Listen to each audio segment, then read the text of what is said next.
Hello बच्चों। चलिए प्रश्न पढ़ते हैं। प्रश्न में दिया हुआ है द्रव का ठोस में कोलाइडी विलयन कहलाता है। हमसे प्रश्न पूछा है जब द्रव को ठोस में मिलाते हैं कि कौन कौन सा कोलाइडी विलयन बनता है। देखिए कोलाइडी विलयन कई कई प्रकार के होते हैं। तो आइए जानते हैं प्रश्न की मुख्य अवधारणा। मुख्य अवधारणा। तो हमसे प्रश्न कोलाइडी विलयन के बारे में पूछा है। तो आइए पहले कोलाइडी विलयन समझते हैं। कोलाइडी विलयन। देखिए जो हमारा कोलाइडी विलयन है इसके दो घटक होते हैं। तो कितने घटक होते हैं? दो घटक होते हैं। पहला है हमारा परिक्षेपण माध्यम। पहले घटक को बोलते हैं परिक्षेपण माध्यम। और दूसरा घटक है हमारा परिक्षिप्त प्रावस्था। परिक्षिप्त प्रावस्था। देखिए परिक्षिप्त परिक्षेपण माध्यम तथा परिक्षिप्त प्रावस्था को समझे तो हम बोल सकते हैं सीधे सीधे परिक्षिप्त प्रावस्था हमारा क्या है? विलय के कणों की अवस्था। हम समझने के लिए क्या बोल सकते हैं? विलय के कणों की अवस्था को हम क्या बोलते हैं? अब वो ठोस हो सकता है, द्रव हो सकता है, गैस हो सकता है, कुछ भी हो सकता है। इसी प्रकार जो परिक्षेपण माध्यम है वह भी हमारे क्या है? ठोस, द्रव, गैस कुछ भी हो सकता है। हम इसे समझ सकते हैं कि जिसमें परिक्षिप्त प्रावस्था के जो कण है वो विलय होते हैं, या फिर हम बोले विलायक के कणों की अवस्था।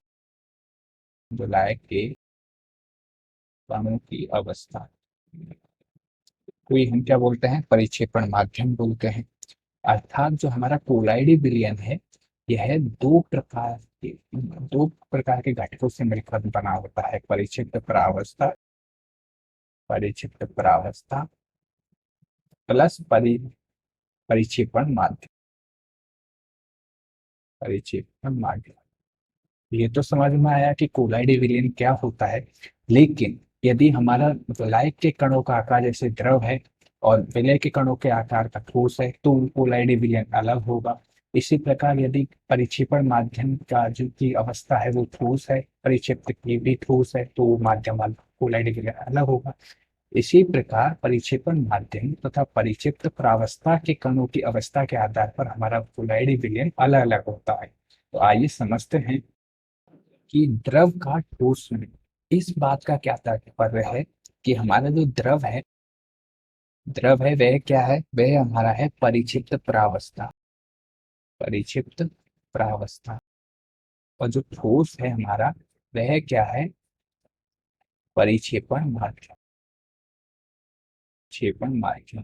तो हमसे पूछा है जब परिक्षिप्त प्रावस्था की जो अवस्था है वह द्रव है और परिक्षेपण माध्यम की जो अवस्था है वह ठोस है, तो वह किस प्रकार का कोलाइडी विलयन होगा? तो उस कोलाइडी विलयन को हम बोलेंगे जैल। जैल। और जैल के जैसे कि उदाहरण की हम बात करें, उदाहरण उदाहरण होते हैं हमारा जैसे पनीर है, दही है, मक्खन है। ये हमारे सब क्या है? जेल के उदाहरण। तो रिक्त स्थान में हमारा आ जाएगा कि द्रव का ठोस में कोलाइडी विलयन जेल कहलाता है। आशा करता हूँ कि आपको प्रश्न समझ में आया होगा। धन्यवाद।